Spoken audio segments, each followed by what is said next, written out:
Good morning. Welcome to the Taxi and Limousine Commission.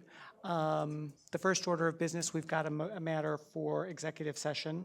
So I will move for the commission to go into executive session to deal with an appeal of a revocation. All in favor? Okay, we'll convene an executive session and we'll be back shortly. Thank you.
Good morning, everyone. The time is now 10 of 11, and actually, I'm going to just turn the microphone over to Chris to report out the results of executive session. Yes, the commission met in executive session this morning to consider the appeal of Lionel Pierre, whose license was revoked by the commission. The determination was suspension pending a fitness review and a $750 fine. Okay, with that, we're going to move to the chair's report. I have a few staff updates to provide. First, we have a new member of the TLC staff, Bill Heinzen, who joins us as special advisor to the commission. After decades of city experience as assistant corporation counsel, deputy general counsel to former Mayor Michael Bloomberg, and most recently general counsel for Hudson Yards, he's begun work with the TLC, and he's already hard at work, testifying right now before Borough President Gail Brewer at her Manhattan hearing on congestion. I'd also like to give a warm welcome to our new External Affairs Director, Kala Wright, who I hope is here and can stand up. Kala has skillfully managed our call center since 2012 and is intimately familiar with issues pertaining to all of our stakeholders. So please feel free to introduce yourselves, and she'll be doing the same in the coming weeks.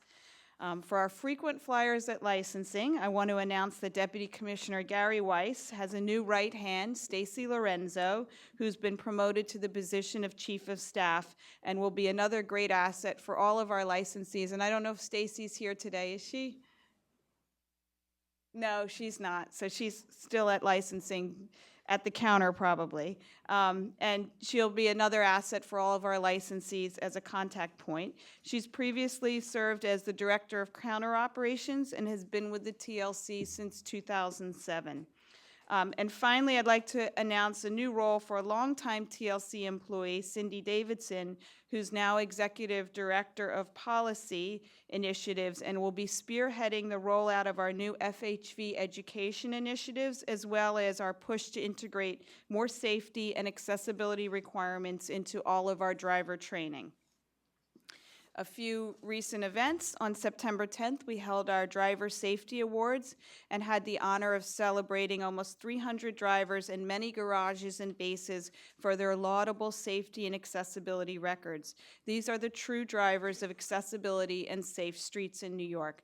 We got to recognize them formally last week, and I ask that each and every passenger do their part in recognizing professionalism by showing their appreciation through their tips.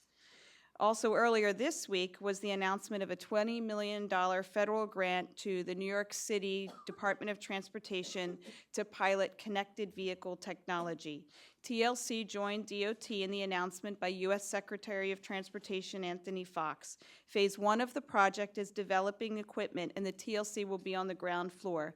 TLC drivers, volunteers from our pool of 130,000 experienced professionals, will be tapped to provide input in developing connected vehicle equipment, answering such questions as what is the best way to alert a driver, voice, beep, or other alternatives.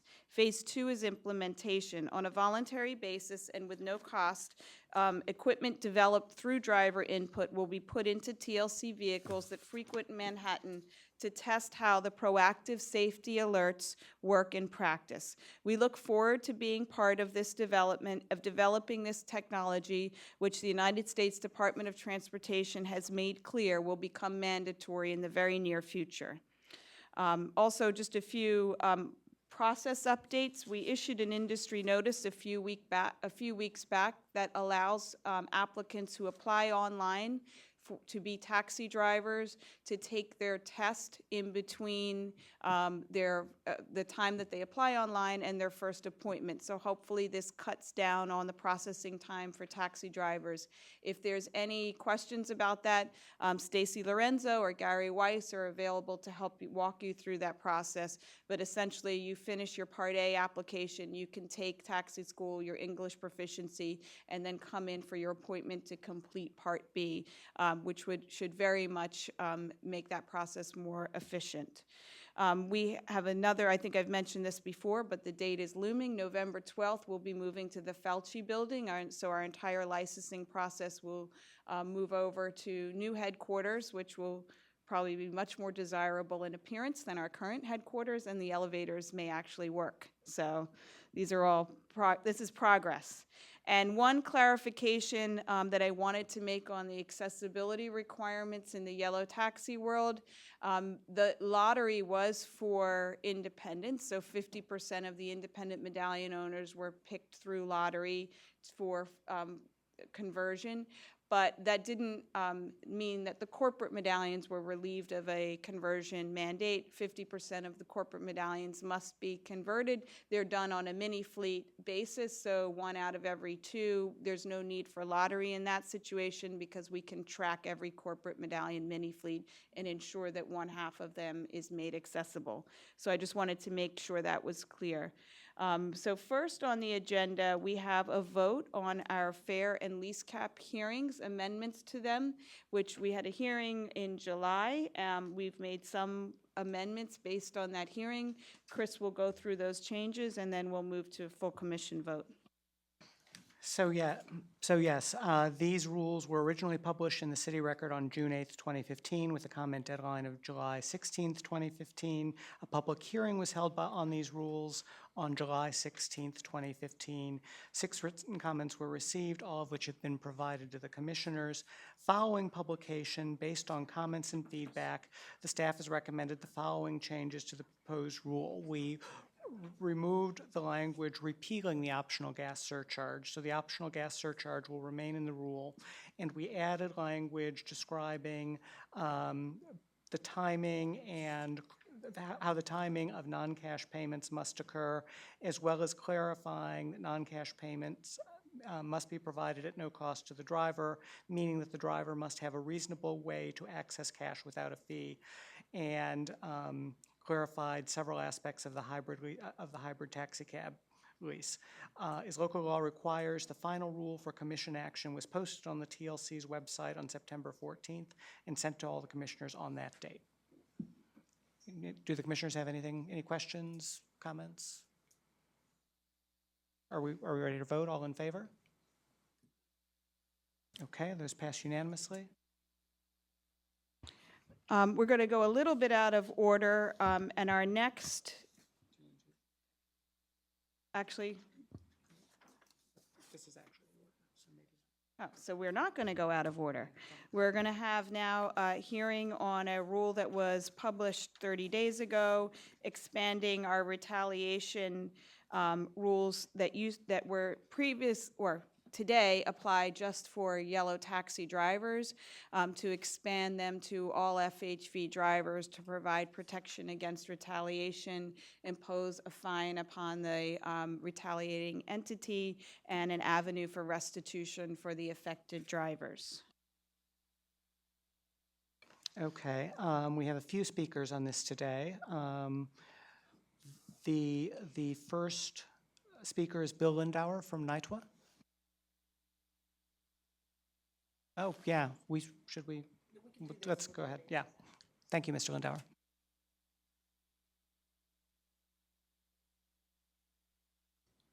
Of course, I do not believe in retaliation. Of course, maybe personally I might like to get even sometimes, but retaliation rules are a good thing. We should prevent retaliation, make the strongest rules possible, prosecute people to the fullest extent of the law, and the expansion to FHV vehicles is long overdue. Thank you. Thank The you. world's briefest Bill Lindauer testimony. And Thank you. No, keep going the other way. That's good. And in our eagerness to get into the heart of the matter, we actually overlooked a couple of housekeeping items on the agenda. So the first matter on the agenda, and then we'll return to the public hearing, is the approval of the minutes from July. All in favor? And the next item is the approval of base station applications. And somebody from licensing here? Yes.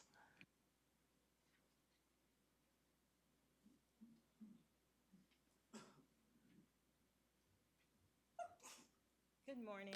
My name is Angelique Miola. I'm the supervisor of licensing. We have 18 bases for your approval. Okay. All in favor? Thank you. Thank you. So we'll resume the public hearing on the retaliation rules, and the next speaker is Mr. Osman Chowdhury. Thank you. The next speaker is Jagjit Singh.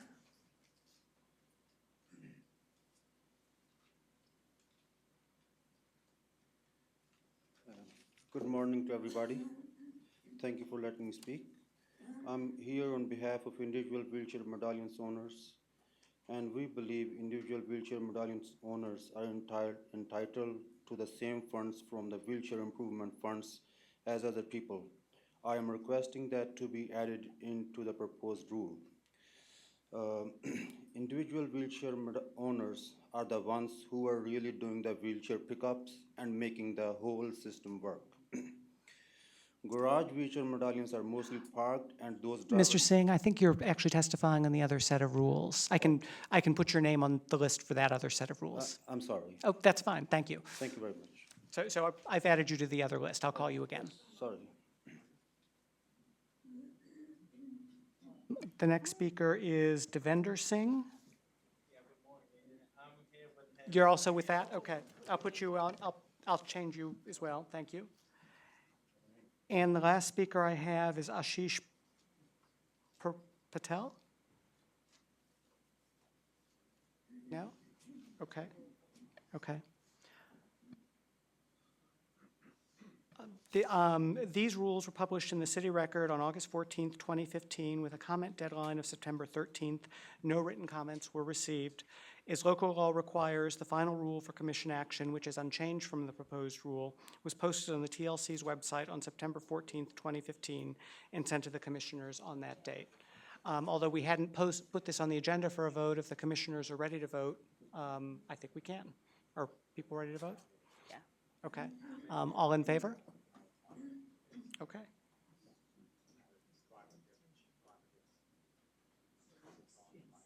The next set of rules is,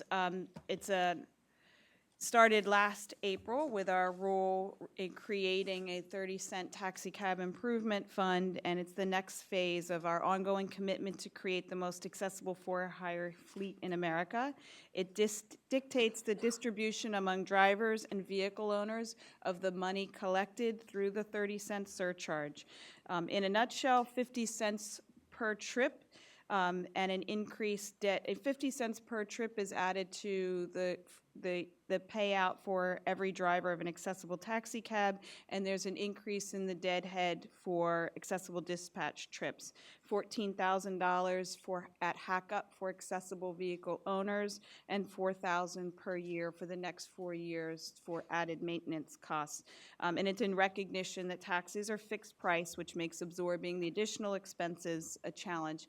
And Keith Walsh from our legal unit is going to give a presentation on how the distribution will work.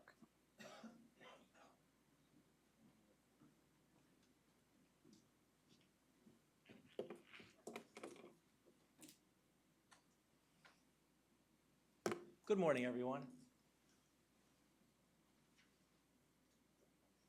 We're queuing up the slides here.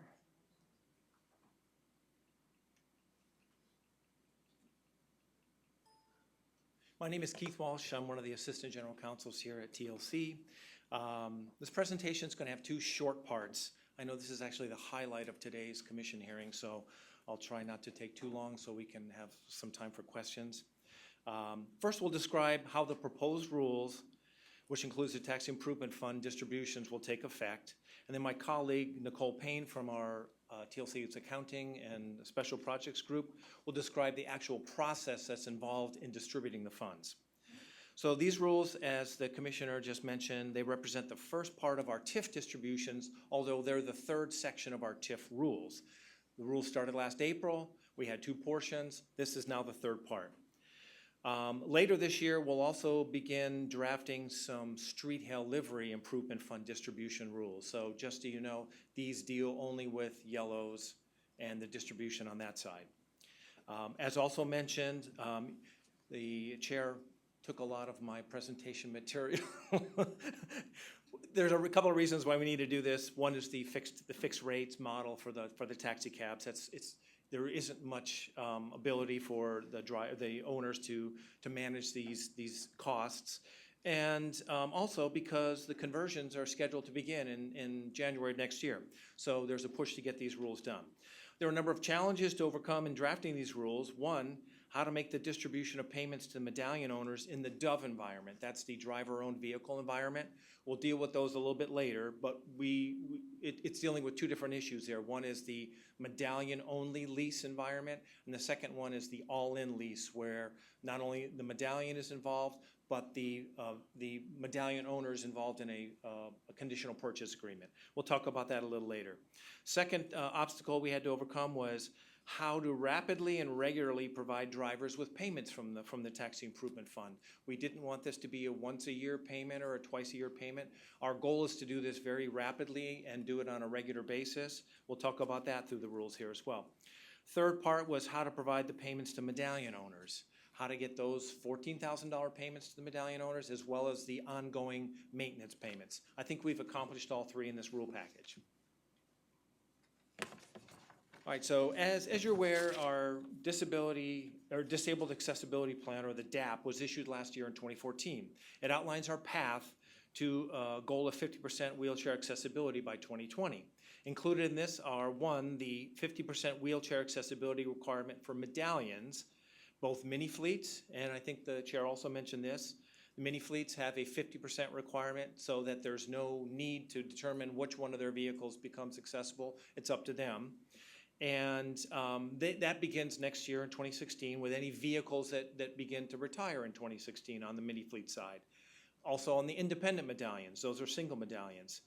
Those medallions, as the chair mentioned, we had our first drawing for those a few months ago, and 50% of those scheduled to retire in 2016 will become accessible. That's what the drawing, that's what we pulled from the drawing, and so those have already been identified. Those medallion owners are aware of their accessibility requirement and will begin converting when their vehicles retire in 2016. Also included in these rules are the expansion of the accessibility dispatch program. That's a program that provides funds for drivers who pick up passengers through the accessibility dispatch program. And that program is essential because it's the way that it's the manner in which the disabled wheelchair accessible community is connected to yellow taxis. And also that program provides financial incentives for the drivers to take those calls. So, all right, so let's move on. This is exactly how our taxi improvement plan works. As the chair mentioned, we have a 30-cent fee on the surcharge on the yellow trips. That money goes into the Taxi Improvement Fund, or TIF fund, and then it's segregated. A portion of it goes to drivers and a portion of it goes to medallion owners. This is a quick recap of our previous rules. Back in a year ago, 2014, the first set of rules established the TIF.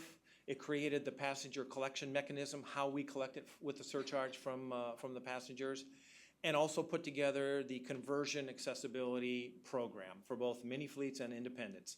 Last year, we also did a second package which created the process by which we collect the funds. And now this process is the distribution side. So this rule package actually has three components. The first is the TIF distributions, a portion of it to drivers, a portion of it to medallion owners. We also put together the processes that we need to do internally to get the monies out there. Secondarily, it increases the amounts through the accessibility dispatch driver fee. Those are the amounts, as I mentioned, that the drivers get when they handle an accessibility dispatch call. And lastly, there's some changes to certain lease rates. Why do we need to do that? That's because certain lease rates, as I mentioned, involve a medallion only or a medallion and a conditional lease agreement. And so in those environments, the funding for the purchase of the vehicle needs to go to the person who's actually involved in the purchase of the vehicle. It may or may not be the medallion owner, and so we've accounted for that as well. We'll get into some details in there in a second. Okay, let's start with the easy side, which is the driver distribution. So drivers will receive the Taxi Improvement Fund, or TIF payment, simply for driving an accessible taxi cab. That's all they must do, is to sit in the vehicle, drive the vehicle, take trips in the vehicle. They will be paid. These payments will be made on a periodic basis beginning next year in 2016. Initially, our goal is to do these payments every 2 weeks so that drivers will see a quick and rapid turnaround in the funding and will see the benefits of driving an accessible vehicle. Payments will be based on TLC data. We'll collect that from the TPEP vendors, and that data will show us by driver how many trips that driver took. The amounts to the drivers will be based on the total number of trips they took, the TPEP data, and calculated on a per trip basis. Next year, our plan is to pay the drivers 50 cents per trip in an accessible vehicle. As an example, you can see on the slide here, 16 trips a day, 5 days a week is 80 trips a week. That 80 trips times the 50 cents is a net of $40 a week for a taxi driver driving an accessible vehicle. That does not include any payments for the accessible dispatch fee, which are above and beyond that. So it's simply by driving that accessible vehicle, you may earn $40 a week or more, or as much as $2,000 a year. Okay, medallion owners, slightly different mechanism here. There are two payment streams to medallion owners. First, they receive a single payment when they place an accessible vehicle on the road. That's the $14,000 payment amount. Secondarily, as that vehicle stays on the road and continues to operate and passes TLC inspection, and also is on the road for a number of trips during a period of time, they will receive the additional amounts, which comes out to be $4,000 a year. It's divided into two portions. One is $1,500 for the estimated additional maintenance costs of an accessible vehicle, and $2,500 per vehicle for the estimated amount of downtime that the vehicle may have while it's being maintained with these additional service requirements.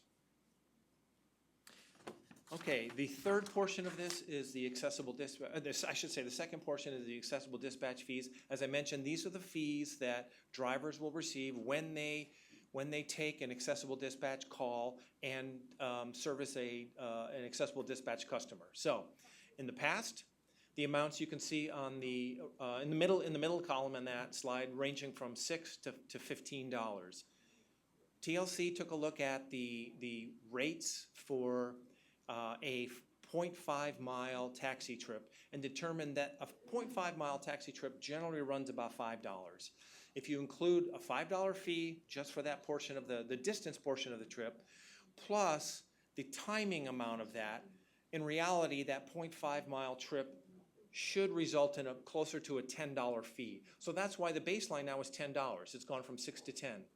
In addition, every 0.5 miles in addition to that, there's another $5 fee involved in that. So as you can see, it goes from $10 up to $30 now, a large increase.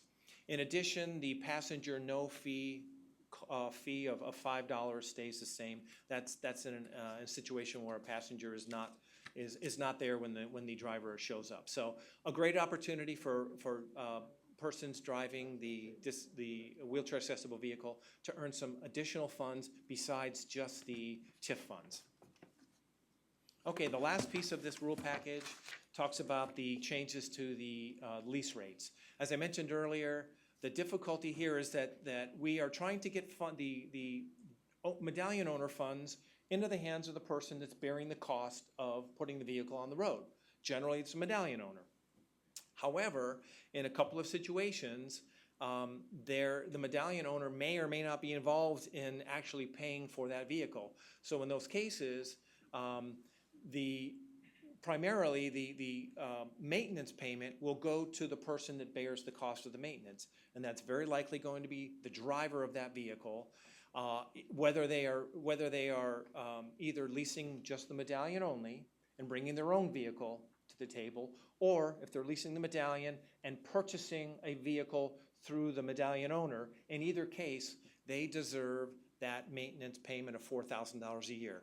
How are we going to pass that payment through to from the medallion owner to the drivers? We don't have the ability to do that through our systems. So rather, what we've done is established a credit, not a reduction. Quick question for you. Are you saying the driver or the owner of the vehicle? I'm sorry? Is it driver or the owner? This is the driver that will receive it. It'll be passed through from the medallion owner to the driver, and the pass-through will be done by this credit. So the medallion owner will actually receive the maintenance payments of $4,000 a year. However, that amount will be passed through to the driver by crediting their lease payment by $77 a week. Is the driver or the owner of the vehicle? The driver receives the credit.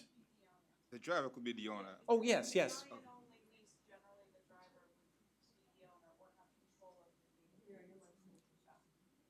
There we go. The driver is generally the owner, but will have In control general, of the conceptually, is vehicle. the owner of Yes, the vehicle you're talking yes. about, not the driver. Okay. But in the cases where the driver has now responsibility for the vehicle itself, either because they're purchasing it from the medallion owner or they've brought their own vehicle to the environment, they must receive this credit. So that's the way we're accounting for that $4,000 a year by this $77 credit to their lease rates. All right, so now we're going to talk about, those are the rules in general. The the parts, the TIF distributions, the lease cap changes, and the accessible dispatch fee increases. You bet. I don't know if it's just me. This is a lot of information to Yes, take it in is, at once. yes. I hope I'm not the only one who feels that way. But when you're talking about the 30-cent surcharge, but then you were talking about a 50-cent surcharge. Can you just differentiate between those two, Sure. please? So all passengers are paying the 30-cent surcharge. Right. That 30-cent surcharge goes into a pool of money. Out of that pool of money, we're doing various things with it. Part of it is going to the vehicle side of the equation. Right. You said the medallion owner. dryers, the medallion owners, and then there's administrative costs. And what are the percentages for those So divisions? the $14,000 upfront payment to medallion owners and the $4,000 maintenance payments are coming out of a 30-cent fee that the passengers pay. That's the payment stream for all of this fund is a 30-cent surcharge to passengers. Out of that, we break out the money into medallion owner side and a driver side. Right, have you decided what those Yes. percentages In are? fact, they are in the original rule package. That was so out of the 30 cents, 25 cents goes to the the owner portion, and 5 cents goes to the driver. And what So about now- administrative costs? Nothing for administrative costs? Or No, you that's all mentioned that as internal. well? Yeah, the administrative costs are actually be the accessible dispatch program, which is covered also by the fund Oh, of itself. course, So, yes, okay. right. What So, was I but thinking? to go back to your question about the difference between the 30 cents and the 50 cents, yes. 30 cents is what all passengers pay. Those drivers that end up driving an accessible vehicle, they will get 50 cents. Because one, there's fewer accessible vehicles on the road. We're only gonna have 50% accessible vehicles, right? I shouldn't say only, but we will have a 50%. So we're collecting 30 cents on every trip, but paying out on the accessible vehicle side. So medallion owner payments of $14,000 and $4,000, driver payments of 50 cents per trip. But that's the difference between the 30 and the 50. The 50 cents is part of the distribution out of the 30 cents that's collected. So is it cumulative? Is it going to be 80 cents? No, I'm sorry, the 30 cents is what the passenger pays, Okay. and the that goes 50 into the fund. Okay, and the 50 cents is from, who's paying that? It comes out of the 30-cent fund at the end of a period of time. How does that Right. math work? Because I mean, there's- yes. If you get 30 cents, how do you get 50 Yes. cents out of it? You get 30 cents from every ride, but you're not giving out to every driver. You're only giving out to a smaller Yes. portion of drivers, the accessible. yes. Yeah. Thank you for So half of the vehicles will be accessible, half of them will not, but all of them will collect 30 cents. Every yellow that will makes- collect 30 cents, yes. So that's the reason why we can pay 50 cents on a trip when we're only collecting supposedly 30 cents on a Because some trip. people are getting zero. Exactly right, those not driving an People that accessible drive vehicle. non-accessible Right. vehicles will not get a payout. People who drive accessible vehicles will. Okay, that Mm-hmm. makes I just want to stay on that point for a minute. I think, Sure. thank you, Commissioner Reno. It was a very good point. It wasn't Yeah. clear on the testimony. First of all, I think the whole set of rules are a great job recognizing the practical reality of keeping accessible fleets on the road and encouraging drivers to not only want to drive, but see that there's economic gain to drive. We've been saying for a long time here that there's benefit economically besides the moral obligation to do so and get an accessible fleet on the road. But on the 30-cent component, which is I was here for that hearing, and I thought it was a great thing, and I still believe that. And your work and the TLC staff's work on recognizing how to practically implement that is a good job. But it's only going to be effective in the real world in a practical sense if there are enough passengers paying into this 30 cents. If that population somehow decreases, then the 50 cents that goes to the drivers who are doing it and the 14,000 and all these other numbers that you're, I guess, hypothecating on this slide presentation may not be accurate. So I think it's incumbent upon us to recognize that, do what we can to keep that segment of the industry strong, make sure that the 30 cents actually comes in the volume that we're hoping for and actually increases so there's more money to further incentivize the drivers to do this while we figure out ways to continue to get the accessible fleet on the road. But I would be very, very interested to see those numbers and how they come in and what the body is of the 30 cents going forward. And if there are some other strains on that segment, we should be very mindful of that and do what we can to protect it. No, absolutely. It's something that we won't overlook. Just to mention, the original rule set does require that we reevaluate the TIF program in 2017. Doesn't mean we're going to wait till 2017 to monitor and track the changes in the yellow volume. Absolutely right. Yeah, and I'm also, just to be clear, I appreciate that, and that's a good thing, but I'm going beyond the TIF rules and saying what we can do to make sure that entire segment stays strong and viable. Absolutely. I just have one other question. So this only applies to yellows, not greens at all, correct? These rules, as we're looking at today, only apply to the yellow side. Later this year, we will take a look at the Street Hail Livery Improvement Fund. They have their own fund as well, similarly structured. 30 cents from each Hail passenger trip goes into that fund. But recall, though, that they have a fewer amount of Hail funds, of Hail trips, so therefore a smaller amount of Hail funds. So the You're program. still working on that, basically? Absolutely right, right. Okay, It needs that's to the be short looked at, answer. but absolutely right. We are not forgetting that, and it will be looked at later this year. And it has Okay. a whole new set of conditions you're gonna have to. Probably take. equally as confusing, yes, okay, right. Can't wait. Yes. Okay, any other questions on that before I turn it over to my colleague? She's going to talk about the distribution process, how we're going to effectuate what we've just described we plan to do. Okay, very good. Thank you, Keith. As mentioned earlier, there are two payment streams for medallion owners, and both streams are contingent on the qualifications, which is the current accessibility requirement, either independent or fleet, under Section 5850 of TLC rules. The first is a post-inspection payment, which is a one-time lump sum payment of $14,000, which is for the purchase of the accessible vehicle. The controls for this payment, you have to have a successful hack-up and inspection at Woodside, and the payment will be dispersed within 90 days. The second stream of payment is the operational cost payments, which are $4,000 a year over years 1 through 4. This payment is broken up into $1,333.33 per inspection. So these payments are contingent on you successfully passing the triannual inspections at Woodside. Also, the vehicle must have completed 250 minimum trips in between inspections. Both payment processes will be automated via our distribution systems.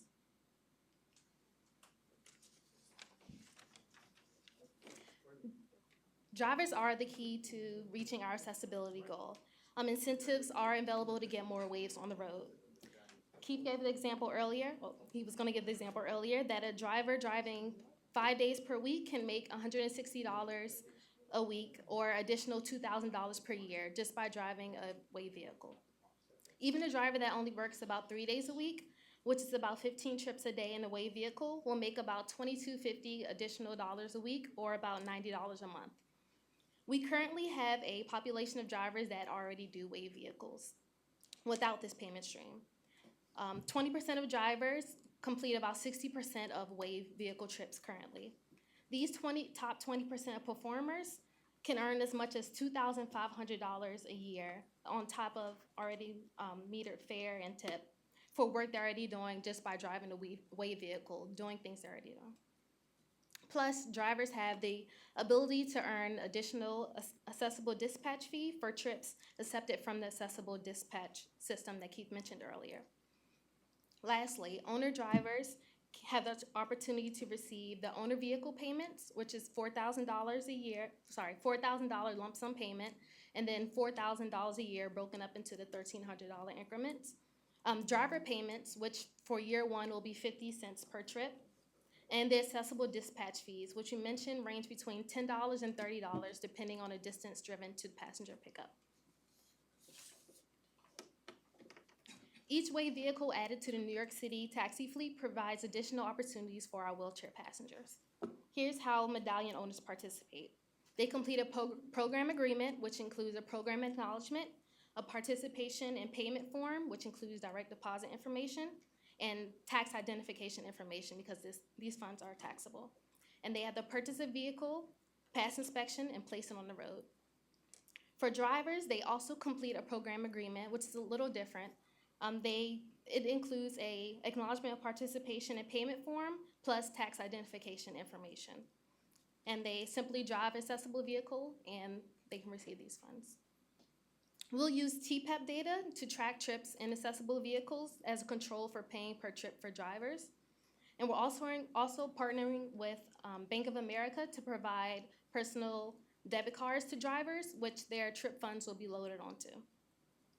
Enrollment for this program will begin October 1st.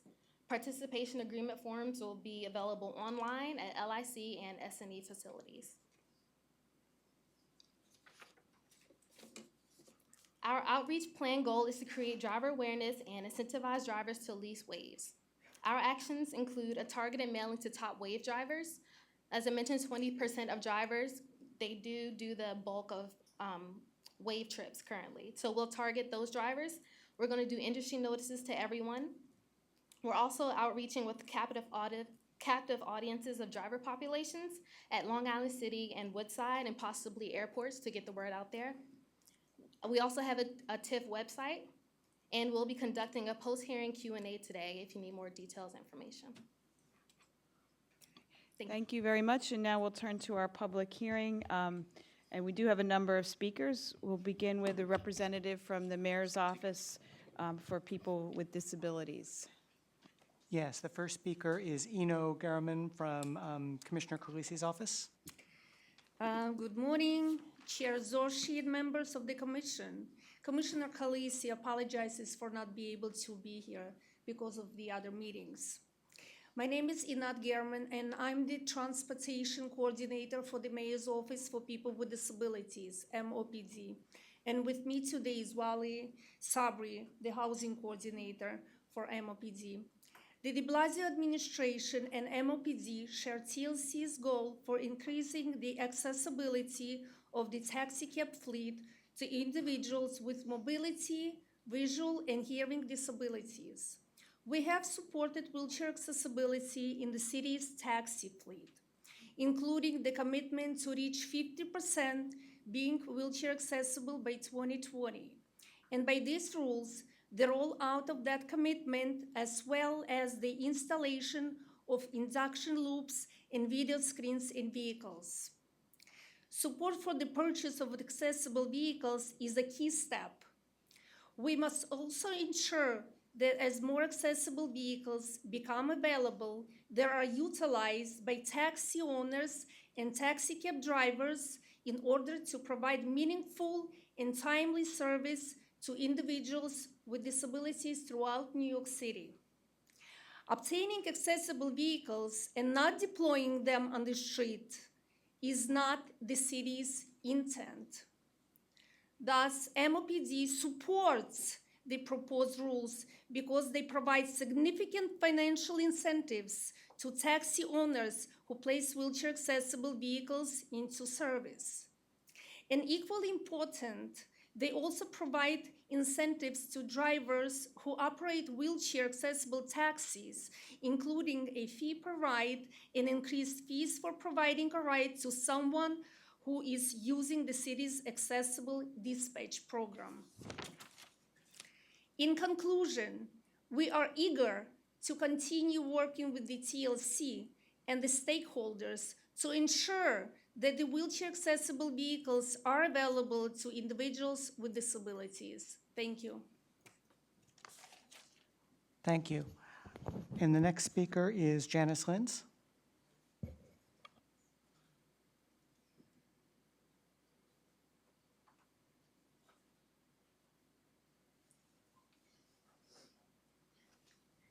Hello, my name is Janice Schachter-Lenz, and I'm the CEO of Hearing Access Innovations, formerly known as the Hearing Access Program, which spearheaded the Hearing Induction Loop project with the TLC Commission about 11 years ago. I'm also the mother of a 21-year-old daughter who is hard of hearing. I'm confining my comments solely to hearing access since I do not have the expertise to weigh on the other issues before the Commission. I applaud the TLC for installing induction loops for people who are hard of hearing. New York City is the first city in the country to have hearing induction loops in its for-hire vehicles such as taxis. The current request to provide funds for accessible taxis gives the impression that access and accessible taxis means physical access. Accessible does not mean physical access. Accessible means removal of artificial barriers that prevent people with disabilities from using taxis, including but not limited to riders who are deaf and hard of hearing or visual impairments. We urge the Commission to clarify the term access and accessible to include people who are deaf and hard of hearing, as well as people with visual impairments. Our concern and/or fear is that when the administration changes, the terminology will not be clear to the next Commission. All too often, hearing loss and hearing induction loops are forgotten because hearing loss and the technology are invisible. Please see my recent article in Huffington Post on the hearing loss, the forgotten disability. I include the link in my comments. Even this was evidenced in the recent presentation by the TLC when the use of a wheelchair symbol was used to mean access. It should be all the symbols for people with disabilities. And in fact, MOPD has developed a wonderful symbol showing a rainbow with all the different symbols, and we encourage the Commission to adopt that symbol. And we're really thrilled by MOPD utilizing a very inclusive symbol. We would like to see part of the Accessible Taxi Fund used to ensure open captioning is available on all taxi television media content and to add hearing induction loops for other non-taxi of tomorrow vehicles or other boroughs. They are currently not available in the green taxis, and we would like to see that change. We hope the Commission will support clarifying the term accessible to ensure hearing induction loops and other disabilities are included, as well as to expand the use of the funds to include captioning and funding hearing induction loops for non-taxis of tomorrow vehicles. Thank you for your time. Thank you very much, and we look forward to incorporating the MOPD symbol in our future literature and presentations. Thank you. The next speaker is Doris Gill. Okay, the next speaker is Hassan Elkarch.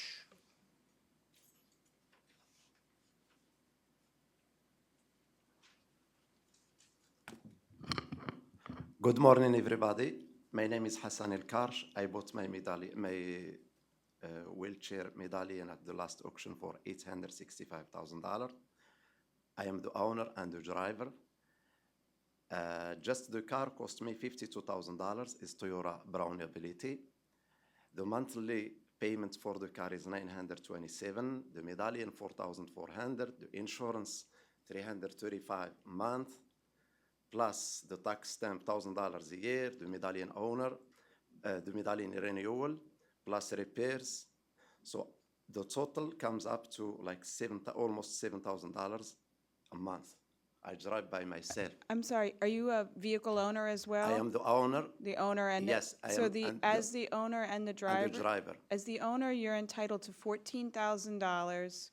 Oh, but oh, you already have an accessible medallion, so you just get the driver part then, yes, Yeah, so I that's had the it 50 a year cents. ago now, 1 year and 3 months. I've been working free. Free, I swear to God. I have 2 kids to feed. How fair is that? The wheel green taxi, accessible, they got $15,000 up front. Now our Taxi and Limousine Commission is willing to help the new guys coming in for $14,000 plus the $4,000 a year. I don't find it, fair. Plus, So you'd because like access to similar grant money that the green taxis have and that the converted taxis would have, the $14,000? all right. No, I'm just asking, I want to make sure I understand the point of your testimony, is that the grant money that's available for green taxis and is available for converted taxis, you're asking that it be available for existing accessible Yeah, medallions? is it, is gonna apply for me too? Actually, I mean, we will take that back and look into the economics of it, but right now, the rules do not provide for it. All right, thank you very much. Thank you. I just want to add, I agree with this, the testimony. I didn't catch your name, sir, but it seems to me that those who took the initiative and bought these vehicles before they were required to do so should benefit just as much as those doing it prospectively. I In agree as fact, well. maybe more. Maybe more for the fact that fellows like this gentleman driving, as he says, for free. I'm not sure what exactly means by free, but the point is, he made the investment when he did. He thought it was the right thing to do, and I think you're 100% right. I concur with my colleague. I think these are the pioneers, really, who ventured out into this unknown territory because it's the right thing to do. So I think So it's a matter of economics, and we're happy to take another look at how that would work out for already people that hacked up with an accessible medallion. Great. Thank you for your testimony. Okay, the next speaker is Ali Eldaksh. Eldaksh? No? Ashish Paul? Ranjit Sarkar? Animesh Halaber? Michael O'Laughlin?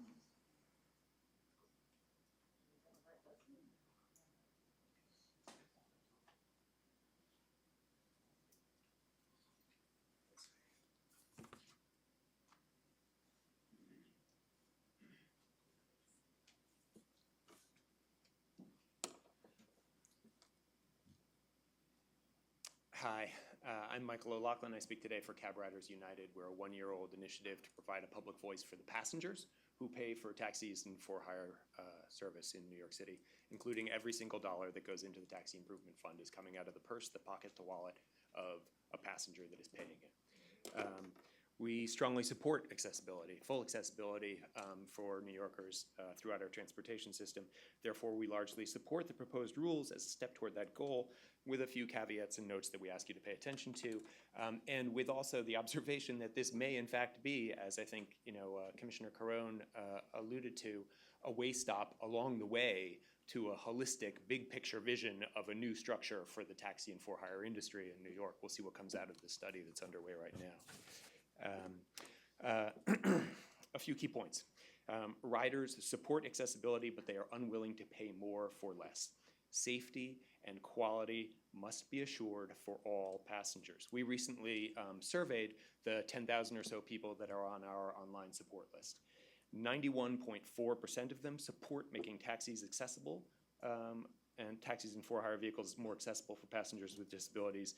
However, 76.2% of them would not continue to support the plan if accessible taxis were less safe or lower quality than non-accessible taxis. I will spare you the multimedia portion of this. Some of you have heard me play the sound of a rattling wave-converted taxi in the past. There's a link included in the testimony if you'd care to go back and listen to that again. Our recommendations, at a minimum, in order to qualify for payments from the Taxi Cab Improvement Fund, which again is funded by the passengers, and this would apply also to the Green or Borough program, any vehicle that receives funds from that fund should, at a minimum, include passenger airbags proven to work around the partition to protect the passengers who are not only paying the fare, they are paying additional for wheelchair accessibility.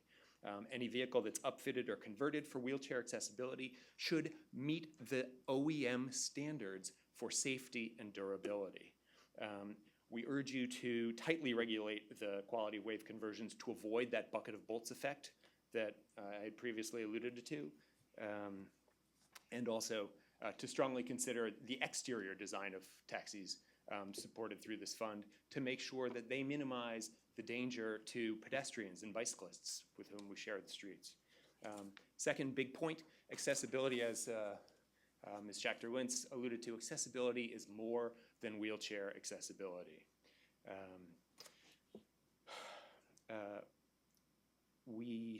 Oops, I'm sorry, my pages are out of order.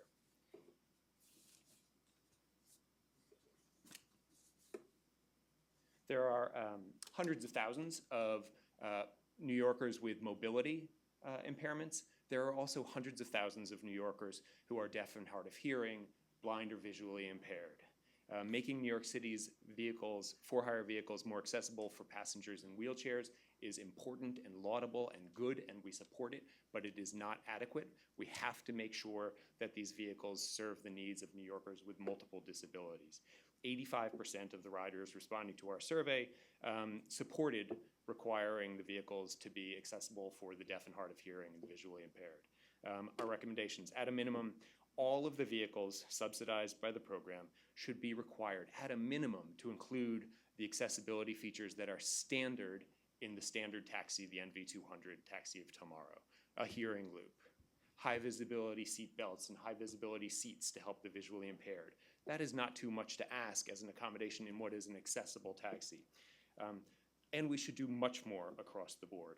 An important note about borough equity, by the way, the highest percentages of New Yorkers who are deaf and hard of hearing, who are blind or visually impaired, reside in Brooklyn and in the Bronx. The Taxi of Tomorrow currently will primarily serve Manhattan and the airports because most of them are yellow taxis. Most of the New Yorkers who are visually impaired or hearing impaired will not, unless you act, will not have features in their taxis to make them accessible for their needs. We've included some additional information. There are a lot. This is a very complicated program. We particularly appreciate the changes to the deadhead to make that work better. It's important to make sure that taxi drivers do want to use these vehicles. And If we can help in any way to facilitate further dialogue around these other disabilities, we would welcome the opportunity to work with the commission and with the advocates and stakeholders to do that. Thank you for your time today. Michael, just a quick point. Sure. I think your testimony is like 10,000-foot view and long-term goals and Phyllis. I'm not sure what that is. Is that? It's not the sound My of the time is rattling up? backseat. It's an Amber Alert on everyone's phone. Okay, so just wait a second. I don't want to. So anyway, I was listening to you about the different classifications as you describe of needs for people with disabilities, and I concur with. I think it's objectively true what you said, and I don't think you can disagree with it. The rules on the table, I think, is the first step towards creating an economic viability for drivers and owners to get there. I would ask that your group and others like it sort of encourage usage by the taxis and encourage a sense of loyalty to that segment. So there is the empowerment and economic advancement that group can see and embrace and continue to invest in. At the end of the day, that's what's going to drive us getting to your goal, which I share, by the way. But I think the rules that you're testifying about, it sounded to me like you agree is the right approach. Overall, yes, we do. There's one other point that I think I should make. Thank you for your feedback, Commissioner. We're giving $14,000 off the bat for the hack-up, right? That's a lot of money. Unless you put regulations in place that require the standards that we're talking about, you create a perverse incentive for the medallion owner or their agent to take the $14,000 and buy a cheaper, lower quality, less accessible taxi, put that out there on the street, and pocket the difference. Yeah, so under the rules that were implemented on September 1st, everyone who is converting to accessible has to use the NV200 accessible, which has passenger airbags, has the safety features, so there isn't the option to cheat, as you put in there. Also has a hearing loop, and it has some amenities for the visually impaired. There are carve-outs, but they are reliant on a waiver from the commission, and the standards that we've required already across the board, we're not likely to dilute if we're providing a waiver. That's not sufficient legal reason for a waiver. Thank you for clarifying that. Yeah, thank you for I clearing think, that for me as well. That is an important clarification. But in the case of green taxis, for most of the population of New York City, outside of Manhattan and airport passengers, does that same standard apply? That same standard does not apply. None of the FHVs have vehicle specs, and many large sections of the FHV don't even have an accessibility requirement of any type at all, which I think brings us back to Commissioner Caron's point, that we have to be judicious about how we, and I'll be blunt, pick apart our programs to provide accessibility and take the universal view that we're looking at one segment and demanding much, much more from one small segment, and there's lots of segments out there that don't have a similar requirement. And these are, as you pointed out, it's a segment where the fare is fixed, so the opportunity for revenue is fixed, and the economics require an incentive that is passenger provided. Right. And I think we all agree that we need to take a big picture view of the full spectrum of different service providers and figure out a way to balance the system so that people's needs are met equitably, but fully, right? No matter what their disability, no matter the borough that they live in. And I guess one last thing, $14,000 towards the hack-up, and something similar down the road for SHLs. The hearing loop, as I understand it, costs a few $100s. That's already required in the taxi of tomorrow. But not in other wheelchair accessible, air quotes, accessible taxis in New York, right? So we're happy to explore that and the feasibility of incorporating that, and to the extent there are funds out there that people want to donate to support those kind of initiatives, we're happy to be recipients of my those. point, respectfully, is that we are already donating. I get in a green taxi in Brooklyn, and I pay the 30-cent surcharge. I don't regard it as satisfactory if that only supports increasing accessibility for the deaf and hard of hearing, for the visually impaired in what is predominantly the Manhattan yellow. The green taxi funds go back to the green taxis. Right, but they don't measure up to the same standards. You are not requiring hearing loops in the green taxis. You're not requiring high visibility seatbelts. I bought this online from Amazon for about $1.50. I think you could probably get a volume discount, right? And make them available for the But green why taxis. limit to green taxis? I mean, under your theory, that should be every 80,000 vehicles on the road. So I mean, I think that in your testimony, I think you should be fair to not single out one sector and sort of put all of the criticism on what's not available and take a broader view of what are the entire fleet, which is 80+ thousand cars. So I think I tried to acknowledge the fact that we do need to take that big picture look at things, but the rules that we're talking about But are aren't these just today step focused one? on Isn't yellows. that what We're on green, and- we're actually and not there's- talking about the right, green taxis in there is- this rule And there is package. soon to be a parallel package for green taxis, which is the reason that we've sort of bled into that topic more than we've bled into all of the rest of the for-hire vehicles around the city. And as you know, I actually probably would support, requiring more of these same standards for other vehicles as well, including safety standards. Okay, thank you. Thank you very much. The next speaker is Jagjit Singh.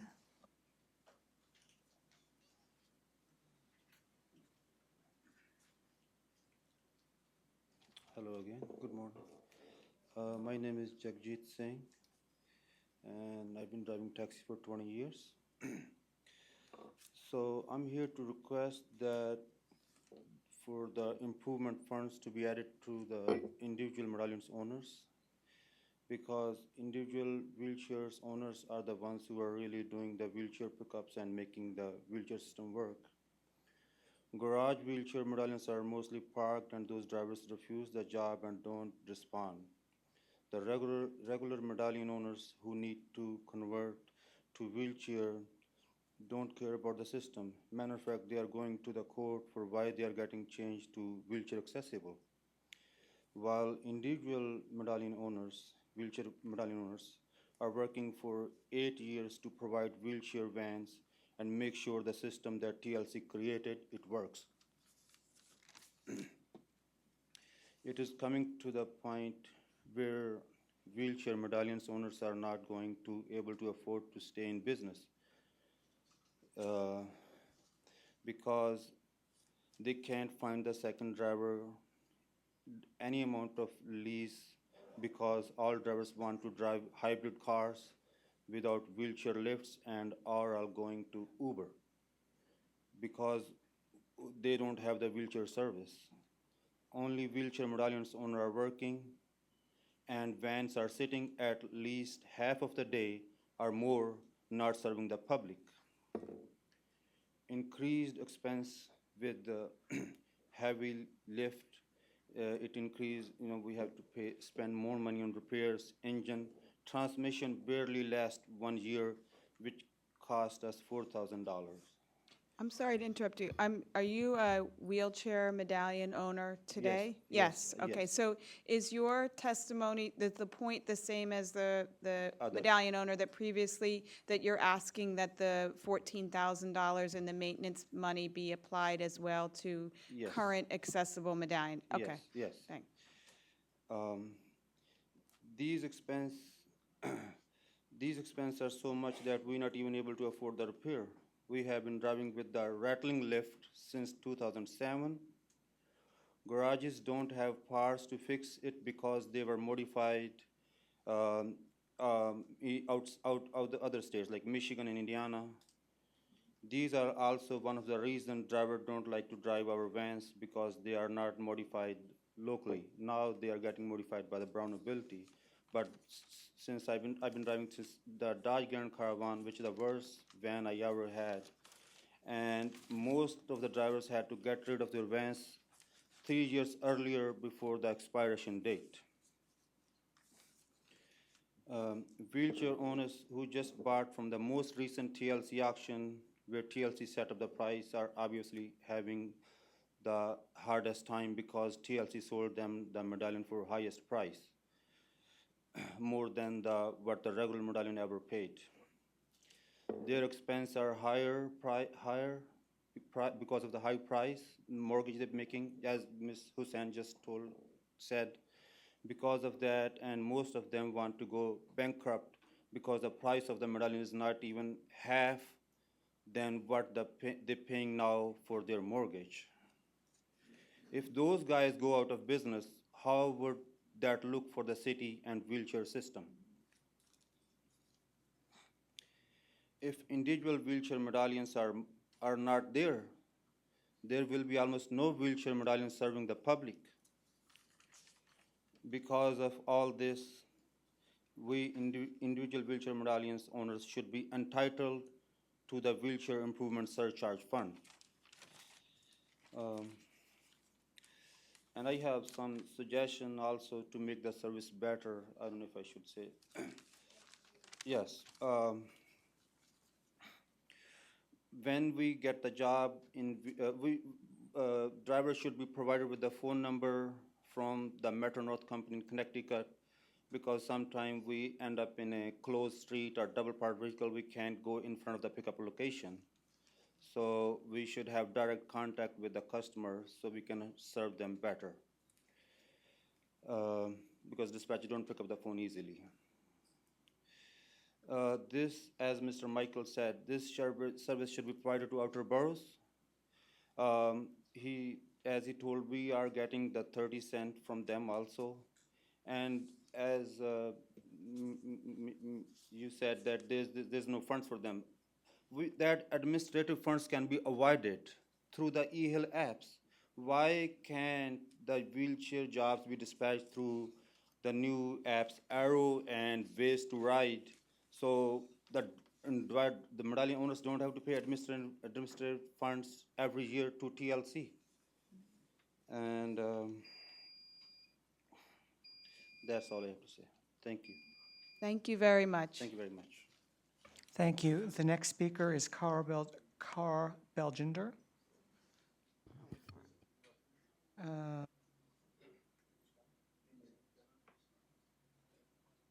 The next speaker is Bill Lindauer.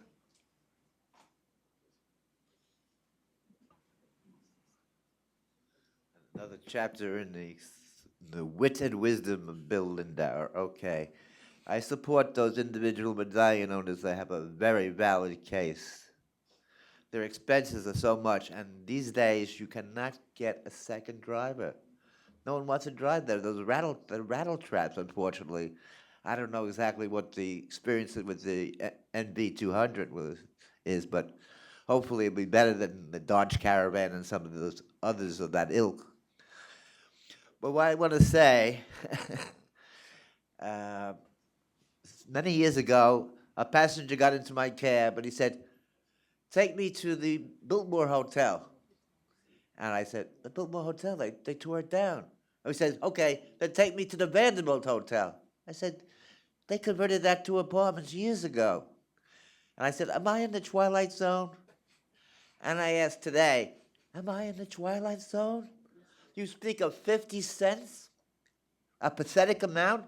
This is 2015, not 1915 in rural Nebraska. 50 cents? You know what that'll get you? A postage stamp. One postage stamp. And maybe you could put that as a down payment on a newspaper. It buys you nothing. It's an insult. It's pathetic. How could you think of 50 cents? I know that you have those 50-cent charges. They supposed to be $1.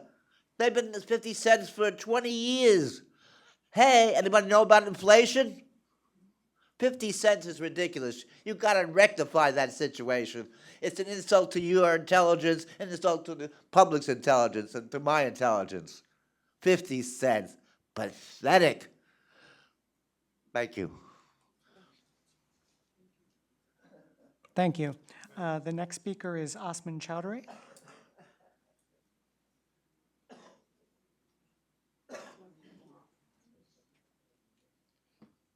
Good afternoon, everybody. My name is Mat Chaudhary. I'm the United Taxi Drivers Association. First of all, thanks the wheelchair thing is very good thing. The federal law and city laws must all cab goes to wheelchair. But why not federal law? The driver work 8 hours and the employee, the city or federal grant, because we're independent contractor. They make a law against the driver. Even though driving, we don't mind the wheelchair driving, but how difficult is driving? When I get they say the 50 cents given the per trip, but behind how much gas I spend if I drive regular car and hybrid car, what difference? They giving the whole week the $40, whole week how much expenses additional gas cost? Please count before give this, allow the law, because calculation, how much gas, additional gas burning the driver. Also, wheelchair when you're driving, to need too much slowly and cautionally, they were making less money. And also, he given the 14,000 and 4,000, 18,000 yearly given the wheelchair the subsidiaries. Look this garage. How many car are the wheelchair car ideal? They are still sitting. You pay the 18,000, car not dispatches, but driver is not going to end up making money. Driver don't take the wheelchair card. They have another option now. This now 21st century. They have a lot of option. If I don't make not money, how I can drive the wheelchair? They're going to go to Uber, have a green cab, the livery. Limousine, we have to think about why don't like to drive the wheelchair. There are lots of headache. That we need to need more money per driver to make it looks not a 1 or 50 cents not enough. And thank you very much. Thank you. The next speaker is Dan Ackman. Thank you, Commissioner, and thank you for allowing me to testify. I actually have one small technical point and then several larger points. Professor, I'm a lawyer. I often represent taxi drivers and occasionally represent taxi owners as well, or sometimes it's the same person who does both. First of all, as I read the rule, I might have read it wrong. The $77 credit applies to all leases. If I'm wrong about that, so be it. But it should only apply to the medallion-only leases for the reasons the council said. Did I read it wrong? It does apply, it actually applies in the case of Dove-type leases. So it's the medallion-only lease and the medallion portion of the Dove-type lease. I thought it read all, but if I'm wrong, I'm wrong. That's fine. On the larger points, I think these rules don't acknowledge the earth change, the earthquake that has occurred in the industry since the settlement of the lawsuit which led to them. Obviously, there's a dramatically different industry that we're facing now, or that is facing these rules now, than was in 2013 when the settlement occurred, or 2000. All of this arose out of the settlement of the Knoll litigation. That was litigation that was started in 2011. The Second Circuit essentially said it had no merit. Nevertheless, on remand, the TLC settled it. That's what led to this whole situation. But the world is very different today than it was then. But the rules don't seem to acknowledge it. Specifically, it's my understanding, you correct me if I'm wrong, 45% of the wheelchair-accessible green taxi medallions that have been issued have now been withdrawn from use. In other words, almost half of the people who have wheelchair-accessible green medallions have decided they're not even worth driving. We're happy to, you're saying those licenses have been returned to the TLC? Yeah, well, I'm not sure if that's the technical term. What's your marker for out of use then? I looked at the website. Where do you get the 45%? I'll tell you where I got it. On the website, you have the data for all the green licenses are listed. The green cab licenses are listed by number. I downloaded it. Then I looked at just the wheelchair accessible ones. I believe that was around 1,800. Then I looked at of those, how many were, is it out of service or out of use? I forget the exact terminology. But 45% of the green wheelchair accessible medallions have been returned or have been withdrawn from use. We're happy to get you clarification. A lot of times we give extensions because it takes time for people, once they buy the permit, to hack up. So it was 180 days, but we gave people lots of extensions. But we're happy to get more granular stats from licensing for you. But I think your point is that, yes, it is harder to run a wheelchair accessible vehicle than it is a standard taxi cab, and that is true. It is so much harder that they're decided not to bother. But I don't know what percentage of the 45% is due to extensions, But if you look at other types of medallions, a certain percentage are out of use, but nowhere near 45%. I think it's more like 17%. So there's a huge discrepancy in the usability of a wheelchair car, a wheelchair accessible vehicle, and a non-wheelchair car. And the owners of these have spoken with their wheels, as so to speak, and have left the road. I think that's what we acknowledged in the preamble. When you're in an environment where the fare opportunity is fixed because it's by the meter, the economics of converting to wheelchair accessible are very, very difficult. And thus, that's one of the reasons of the improvement fund in both sectors, to try to mitigate against that. I understand you're trying to change the economics, but as I understand that 50-cent charge is not even in the rule. I'm not really, I don't know if it's written down anywhere. I asked the council, he said it's not in the rule, that's part of the plan. I mean, the 50% supplement for fare, it's not in the rule as far as I can tell. It's not in the letters that the drivers received telling them that they had to convert. There's nothing, the 14,000 is not in those letters either. So I think it remains to be seen whether the economics will change enough to change the attitudes. But specifically, actually, that goes to another point. If the economics have been changed sufficiently, why not make it voluntary? If I can go on. I mean, if you say that now 50 cents will incentivize people, but you're not letting it be an incentive. An incentive is something you take or you don't take. You're forcing them to drive these wheelchair medallions. Why not make it voluntary and see what is enough? Maybe 50 cents is enough. Maybe you need 75 cents. Maybe you need $1. But you certainly are not giving people an incentive. You're forcing them and saying, here's what we're giving you. Secondly, Thank you. I'm sorry, I'm not following your point. You've been pointing out your, I guess, interpretation of stats, your interpretation of what you've been able to download and read, and from that interpretation, concluding certain things. I haven't heard yet what you're asking or what your view is. You've heard testimony from others that these wheelchair accessible vehicles are very difficult to lease. The taxi industry thrives and can only operate if people can lease out their medallions, in addition to driving them if they're driver operated or owner driver medallions. But they need to be able to lease them. They cannot lease them, and the green cab drivers are deciding they're not worth driving. That's why they're turning them back. So my point is, this whole program should be rethought in the new environment. Another part of this new environment is now we have 33,000 black cars. 2 years ago we had, or less than 2 years ago, we had 10,000. None of these black cars have any wheelchair accessibility obligation. Why, as the commissioner just said, do you have a system which now has so many black cars serving the public, yet they have no obligation, and all of it is gone a small subset of yellow cab drivers? That seems to be fundamentally unfair. Thank you very much. Do you have a question? I don't have an observation, I think you just need to be a little careful with your stats as you state them as fact. I'm not so sure. You mentioned 2 years ago there were 10,000 black cars or liveries. I forget how you described it. No, black cars. Black cars a moment ago. I recall when we did the street hail legislation and that rule, I believe, had numbers of close to 80,000 of illegal vehicles on the road, so there's always been a glut of vehicles, whether illegal or otherwise. And I'm not taking issue with your point. I'm talking about licensed black cars. Well, I challenge you, and I'm happy to talk to you about this offline. I just think your numbers, when you're saying them as fact and they get into the record, I just want to be clear. I'm not so sure they're fact. I'm telling you exactly where I got them. The commissioner didn't seem to dispute them. She just disputed how they came about. But the fact you can go on the website yourself and download the data, you can look at it and you will see a huge percentage of the wheelchair accessible green vehicles have been withdrawn from service. No, but I get that, but I'm saying, again, you made a conclusion that some greens are giving back because they're whatever metaphor you used about they're speaking with their wheels. I'm not so sure what's in the minds of those drivers. That we have no idea, and I'd like to find out.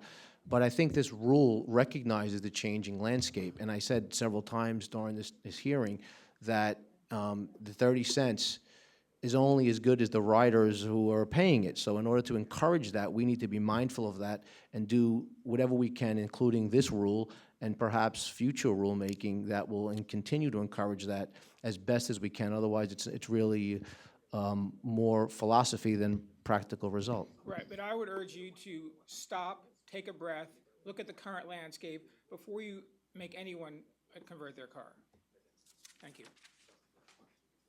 Thank you. The one point I think I would agree with other speakers, that the landscape has changed dramatically in the last 2 years, and I don't think that's something we can pretend didn't happen from the time of that decision.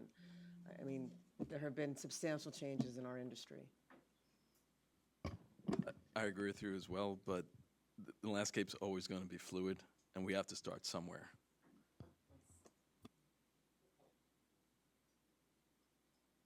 Okay, the next speaker is Devinder Singh.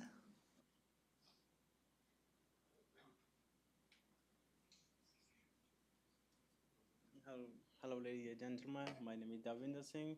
I'm wheelchair accessible medallion owner, so I'm driving too. I drive myself. I have a no driver this time, and so my issue all connected with the wheelchair accessible system. So I saw that so many guys every single day on an airport. They try to extra loading in our wheelchair car. If it happen with our car, so they don't care about, they don't worry about our car. They put extra loading, like more than 7-8 pieces in our car, and they sometimes they put like 2 extra luggage in the front seat and back seat valve.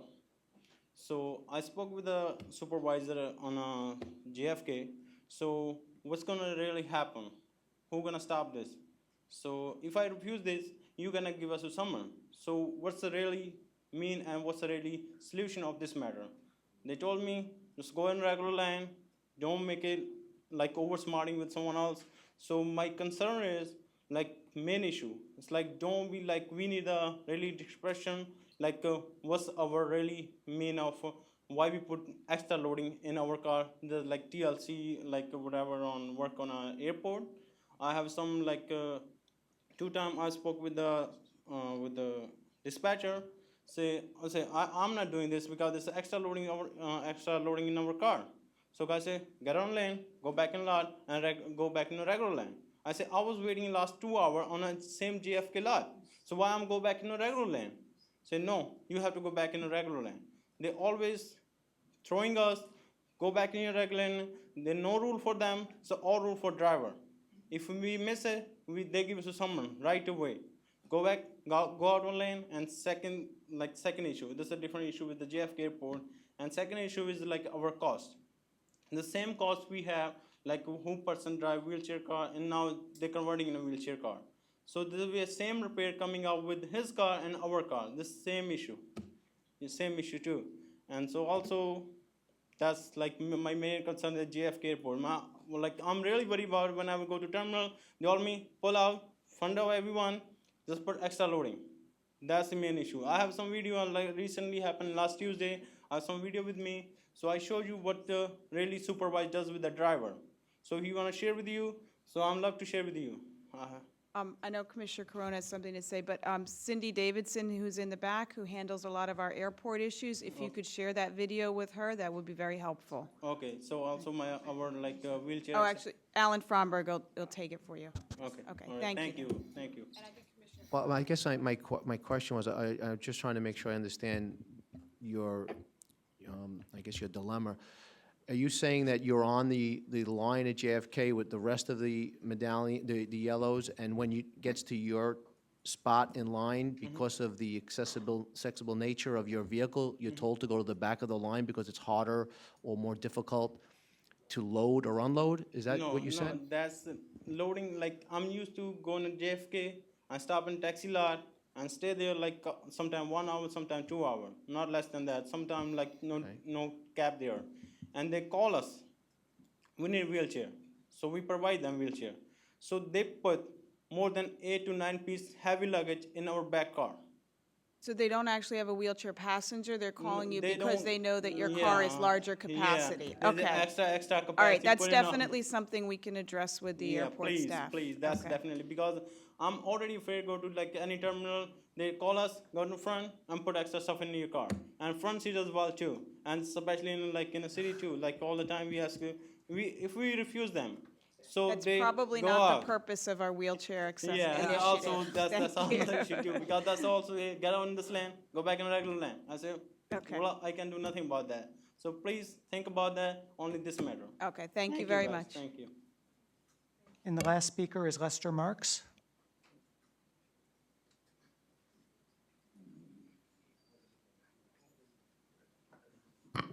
Hi, good afternoon. My name is Lester Marks. I work at Lighthouse Guild. Lighthouse Guild is an organization that serves people who are visually impaired, blind, and who have multiple disabilities. So I wanted to really come here today and just emphasize the importance of the accessibility features for somebody who is visually impaired or blind. I was happy to hear earlier that the standard that's going to be in the taxi of tomorrow will be consistent across and the standard across the entire fleet. That is something that's welcome news. Somebody who's visually impaired or blind really, will benefit greatly from the accessibility features. And I just want to highlight a couple of them that really are important. And in the yellow cabs right now, there's the accessible payment method where somebody who's visually impaired or blind can use the alternative method on the TPEP system to make sure that they can complete their transactions safe and independently, and that is something that needs to continue. I would also just emphasize the need for the color contrast and the high visibility seatbelts and the high visibility, the guardrail as you walk in. Contrast is such an important part of people who are visually impaired and blind. And frankly, it's not something that just is limited to somebody who's blind. As we may think of somebody who's blind as somebody with a dog or somebody with a cane, as we all grow older, regardless of our eyesight will deteriorate, and one of the first things to go is contrast. So if you think about getting into a cab late at night, the black seat on the black floor, there are great potentials for mishaps and accidents. So really drive home and emphasize the point of color contrast is really important part, and the safety of the seatbelt issue, and being able to ensure that somebody who may not have sight or may have some decline in vision can locate that seatbelt. I mean, I find myself, for whatever reason, I put a seatbelt on everywhere else except when I get into a New York City taxi cab, and that's starting to change. So somebody who's visually impaired needs to make sure that they're able to see that, they're able to see the buckle, and they're able to make sure that they're as safe as everybody else. So, as we continue to think about accessibility, I hope that we hear a lot about wheelchairs, and I'm not to disparage the wheelchair community, and we work very closely with them, but we have to also keep in mind the needs of somebody who's visually impaired and somebody who's blind. And I just want to echo Michael's point earlier about the outer boroughs, and obviously this is related to the yellows, but the green taxis and the outer boroughs, specifically in the Bronx and specifically in Brooklyn, are where a tremendous amount of our population lives and resides, and to make sure that the accessibility features that will exist in the yellow cabs exist in the outer boroughs is something that I would look forward to working with this commission to make sure that that is something that comes true. So I thank you very much. Thank you for coming today. Thank you. Okay, is there any other speakers? Okay. If not, then that ends today's meeting. The time now is 12:09, and thank everybody for coming.